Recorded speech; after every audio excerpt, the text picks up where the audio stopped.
Operation സിന്ദൂറിലൂടെ രാജ്യത്തിൻ്റെ അഭിമാനമായി മാറിയ കേണൽ സോഫിയ ഖുറേഷിയെ വർഗീയമായി അധിക്ഷേപിച്ച മന്ത്രിക്കെതിരെ സുപ്രീം കോടതിയുടെ രൂക്ഷ വിമർശനം. മധ്യപ്രദേശിലെ ആദിവാസി ക്ഷേമ വകുപ്പ് മന്ത്രി വിജയ് ഷായാണ് സൈനിക ഉദ്യോഗസ്ഥയെ അധിക്ഷേപിച്ച് വെട്ടിലായത്.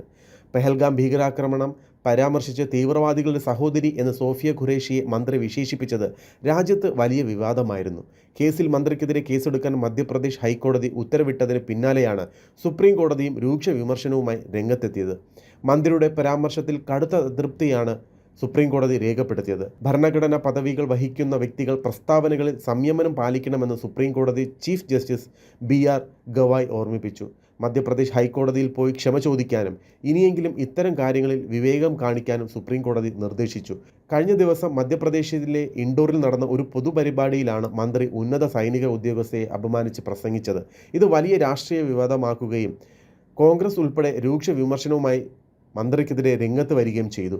വിഷയത്തിൽ സ്വമേധയാ കേസെടുത്ത മധ്യപ്രദേശ് ഹൈക്കോടതി FIR ഫയൽ ചെയ്യാൻ സംസ്ഥാന പോലീസ് മേധാവിക്ക് നിർദ്ദേശം നൽകിയിരുന്നു. ഇതേ തുടർന്ന് ഇൻഡോറിലെ മാൻപൂർ പോലീസാണ് മന്ത്രിക്കെതിരെ ജാമ്യമില്ലാ വകുപ്പുകൾ ചുമത്തി കേസെടുത്തത്. മധ്യപ്രദേശ് മുഖ്യമന്ത്രി മോഹൻ യാദവും വിജയ് ഷായ്ക്കെതിരെ നടപടിയെടുക്കാൻ പോലീസ് നിർദ്ദേശം നൽകി. പോലീസ് കേസെടുത്തതിനെതിരെ മന്ത്രി സുപ്രീം കോടതിയിൽ സമർപ്പിച്ച ഹർജി പരിഗണിക്കുമ്പോഴാണ് ചീഫ് ജസ്റ്റിസ് രൂക്ഷ വിമർശനം ഉയർത്തിയത്. സൈനിക ഉദ്യോഗസ്ഥയെ അപമാനിക്കാൻ ഉദ്ദേശിച്ചിട്ടില്ലെന്നും തൻ്റെ പ്രസ്താവന മാധ്യമങ്ങൾ വളച്ചൊടിച്ചതായിരിക്കുമെന്നും മന്ത്രിയുടെ അഭിഭാഷകൻ സുപ്രീം കോടതിയിൽ വാദിച്ചു. ഹൈക്കോടതി അമിത അധികാരം പ്രയോഗിച്ചുവെന്ന് അഭിഭാഷകൻ പറഞ്ഞു.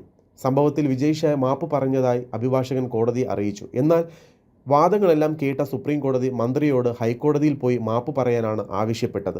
എന്തൊക്കെ അഭിപ്രായങ്ങളാണ് നിങ്ങൾ പറയുന്നത്? കുറച്ചെങ്കിലും സംയമനം പ്രകടിപ്പിക്കണം, ഹൈക്കോടതിയിൽ പോയി മാപ്പ് പറയണം. രാജ്യം ഇപ്പോൾ കടന്നുപോകുന്ന ദുർഘട സാഹചര്യത്തിൽ ഇത്തരം പരാമർശങ്ങൾ ഒരിക്കലും ന്യായീകരിക്കപ്പെടുന്നതല്ല. ഇതായിരുന്നു സുപ്രീം കോടതി ചീഫ് ജസ്റ്റിസിൻ്റെ വാക്കുകൾ. വിജയ് ഷായുടെ പരാമർശങ്ങൾ ഇന്ത്യൻ നിയമപ്രകാരം കുറ്റകൃത്യങ്ങളാണെന്നും സാമുദായിക ഐക്യത്തിന് ഗുരുതരമായ ഭീഷണി ഉയർത്തുന്നുവെന്നും ഹൈക്കോടതി ചൂണ്ടിക്കാട്ടിയിരുന്നു. അതേസമയം ഇന്ന് ഹർജി പരിഗണിക്കുന്നത് വരെ അറസ്റ്റ് അടക്കമുള്ള നടപടികൾ പാടില്ലെന്ന് കോടതി നിർദ്ദേശിച്ചിട്ടുണ്ട്. FIR റദ്ദാക്കണമെന്ന ആവശ്യം സുപ്രീം കോടതി ഇന്ന് പരിഗണിക്കുന്നുണ്ട്. സൈനിക മേധാവികളും പ്രതിപക്ഷ പാർട്ടികളും മന്ത്രി വിജയ് ഷായുടെ പരാമർശത്തെ ശക്തമായി വിമർശിച്ചിരുന്നു. വിജയ് ഷായെ മന്ത്രിസ്ഥാനത്ത് നിന്ന് നീക്കണമെന്ന് കോൺഗ്രസ് അധ്യക്ഷൻ മല്ലികാർജ്ജുൻ ഖാർഗെ ആവശ്യപ്പെട്ടു. കൂടുതൽ വാർത്തകൾ നിങ്ങൾക്ക് ലഭിക്കാനായി ഈ ചാനൽ എത്രയും വേഗം സബ്സ്ക്രൈബ് ചെയ്യൂ.